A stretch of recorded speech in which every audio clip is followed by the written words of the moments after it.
तो 7 लाख तक की आय पर फिलहाल कोई टैक्स नहीं, लेकिन टैक्स स्लैब में किसी भी तरह का कोई बदलाव नहीं है। वित्त मंत्री निर्मला सीतारमण की तरफ से अंतरिम बजट पेश कर दिया गया है। चुनाव से पहले मोदी सरकार का यह आखिरी बजट सामाजिक न्याय से लेकर के समावेशी विकास पर पूरा फोकस रहा। इंफ्रास्ट्रक्चर पर 11% ज्यादा खर्च करेगी अब सरकार। इसके अलावा 2047 तक भारत को विकसित राष्ट्र बनाने का ऐलान किया गया है। जो सदस्य इसके पक्ष में हाँ कहें, जो सदस्य विरोध में ना कहें, मेरे विचार में निर्णय हाँ वालों के पक्ष हुआ, हाँ वालों के पक्ष हुआ। अब माननीय मंत्री जी विधेयक को पुरस्तापित करें। So I introduce the bill. किया जा रहा है वित्त मंत्री निर्मला सीतारमण द्वारा। कार्रवाई शुक्रवार दिनांक 2 फरवरी 2024 को प्राप्त 11 बजे तक के लिए स्थगित की जाती है। तो लोकसभा की कार्रवाई स्थगित कर दी गई है। अंतरिम बजट पेश कर दिया गया है। इनकम टैक्स स्लैब में कोई बदलाव नहीं, लेकिन बड़ी बात यह है कि 7 लाख तक की आमदनी पर फिलहाल टैक्स नहीं होगा। इस बात का जिक्र इस बजट में वित्त मंत्री निर्मला सीतारमण ने किया। सामाजिक न्याय पर, समावेशी विकास पर सरकार का फोकस, गरीबों की संख्या और कैसे कम की जाए, कैसे उनका विकास हो, इस पर भी सरकार का ध्यान। रिफॉर्म, परफॉर्म और ट्रांसफॉर्म, इस सरकार इस नीति पर चल रही है, इसका उल्लेख यहां वित्त मंत्री निर्मला सीतारमण द्वारा किया गया। पूर्वी क्षेत्र के विकास पर ध्यान, ग्रामीण इलाकों के लिए जो योजना है उसमें 3 करोड़ घरों का जो लक्ष्य है सरकार प्राप्त कर चुकी है और अगले 5 साल के लिए 2 करोड़ के लिए ऐसे और आवास बनाए जाएंगे, इस बात का जिक्र भी किया गया है। इनकम टैक्स स्लैब में फिलहाल कोई बदलाव नहीं और 3 करोड़ महिलाएं लखपति दीदी बनेंगी, इसका लक्ष्य रखा गया है। 9 करोड़ महिलाओं के आर्थिक और सामाजिक दशा में बदलाव लाया जा रहा है। 1 करोड़ महिलाएं लखपति दीदी बन चुकी हैं और आगे अब इस तरीके से काम होगा।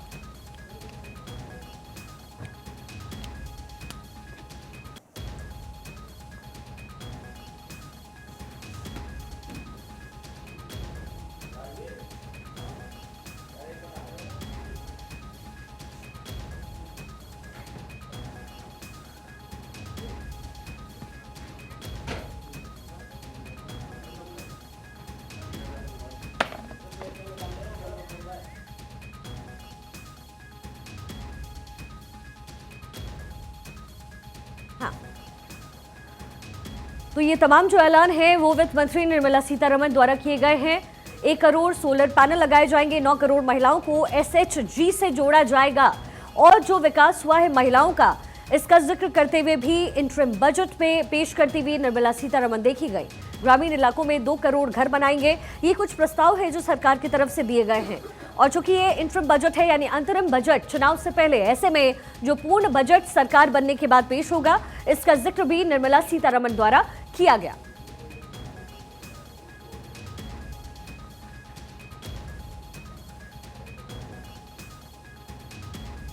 क्या कुछ और खास बातें रही है बजट की, वो भी आप समझ लीजिए। सर्वाइकल कैंसर रोकने के लिए टीकाकरण करेगी सरकार।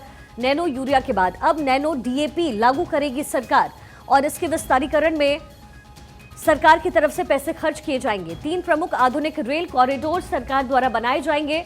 छोटे शहरों में मेट्रो सुविधा का विस्तार सरकार करने वाली है। तो 2024 का ये अंतरिम बजट पेश कर दिया गया है। गृहिणी, किसान, इनकम टैक्स, ये तमाम बातों का जिक्र करते हुए निर्मला सीतारमण ने कुछ प्रमुख घोषणाएं की हैं। 40,000 रेलवे कोच वंदे भारत में बदले जाएंगे। 3 प्रमुख आधुनिक रेल कॉरिडोर बनाए जाएंगे। सरकार इस पर खर्च करने वाली है। छोटे शहरों में मेट्रो सुविधा का विस्तार किया जाएगा। सर्वाइकल कैंसर रोकने के लिए टीकाकरण होगा, इस पर सरकार फोकस करेगी। 10 से 13 साल की उम्र के बच्चों का टीकाकरण होगा। 40,000 रेलवे कोच वंदे भारत में बदले जाएंगे।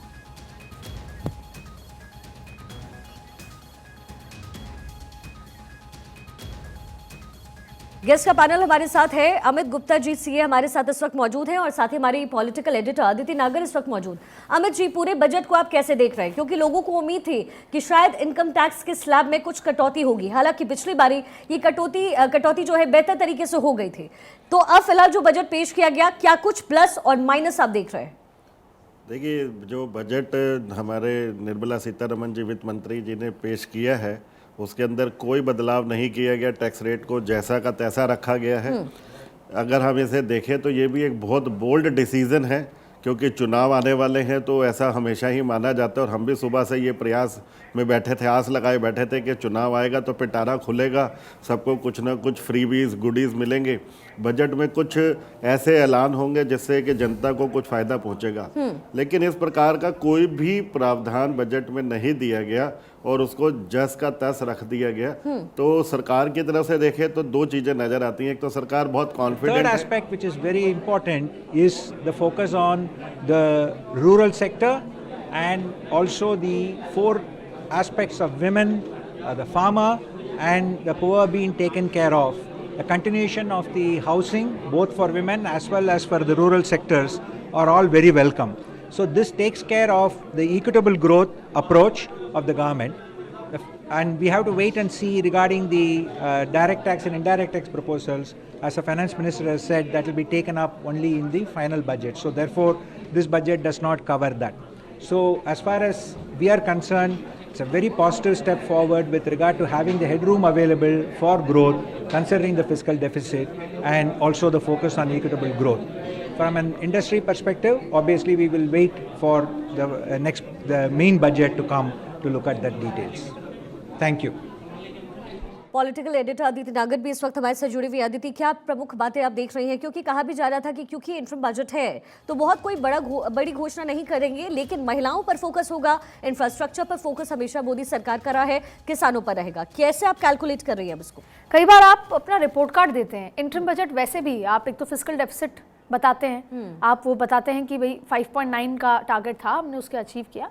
वो एक ग्लोबल मैसेज होता है। जब जो कंपनीज आपको इंडिया में इन्वेस्ट करना चाहती हैं उनको मैसेज होता है कि हमारा खर्च और हमारी आय, हमने उस पर बैलेंस बना रखा है, परसेंटेज कम है, अगले साल के लिए हम 4.5 करेंगे। तो ये फिस्कल डेफिसिट एक ग्लोबल मैसेज होता है जिससे इन्वेस्टर्स रेडी हो जाएं इन्वेस्ट करने के लिए, और फिर भारत में जब इन्वेस्ट होगा नौकरियां बढ़ेंगी और फिर उससे सृजन होता है और फिर बेहतर होती है। लेकिन ये जो आज बताया गया, अगर इस भाषण को अभी देखिएगा, ये भाषण को इसके पूरे मायने अभी धीरे धीरे धीरे समझाए जाएंगे। इन शॉर्ट ये बताया गया कि पिछले 9 सालों में और खास तौर पर पिछले 1 साल में क्या क्या किया मोदी सरकार ने।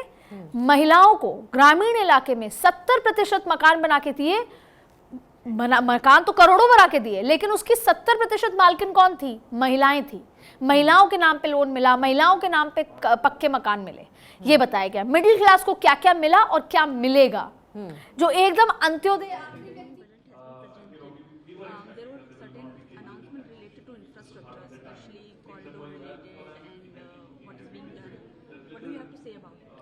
तो देखिए, अनाउंसमेंट जो है वो बहुत बेहतरीन है, क्योंकि आज जो बजट भी इंटरिम था, कोई बहुत ज़्यादा मुझे लगा नहीं कि जिसके अंदर कुछ चीज़ें ऐसी थी जो शायद आ सकती थी।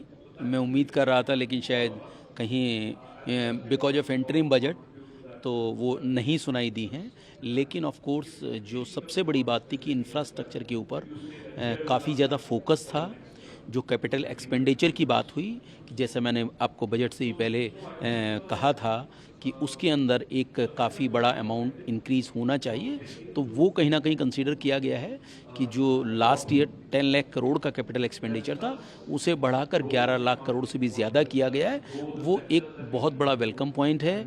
और दूसरी बड़ी बात, सबसे ज़्यादा जो है बॉटम ऑफ द पिरामिड पे ध्यान दिया गया है, खास करके जो ऐसे जो एक ऐसा तबका है जो कहीं ना कहीं अभी एड्रेस नहीं हुआ था, उसको बार बार प्रधानमंत्री जी ने एड्रेस किया है। चाहे हम युवा शक्ति की बात करें, चाहे नारी शक्ति की बात करें, उनके ऊपर फोकस ज़्यादा है।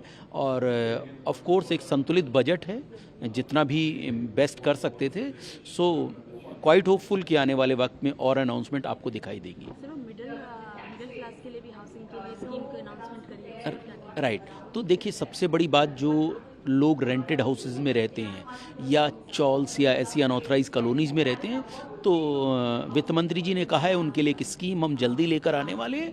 सो आज की बजट अनाउंसमेंट में उस स्कीम को अनाउंस नहीं किया गया, लेकिन क्वाइट होपफुल कि अगर उन्होंने इसको कोट किया है तो डेफिनेटली आने वाले वक्त में हमें वो स्कीम दिखाई देगी। तो आपको लगता है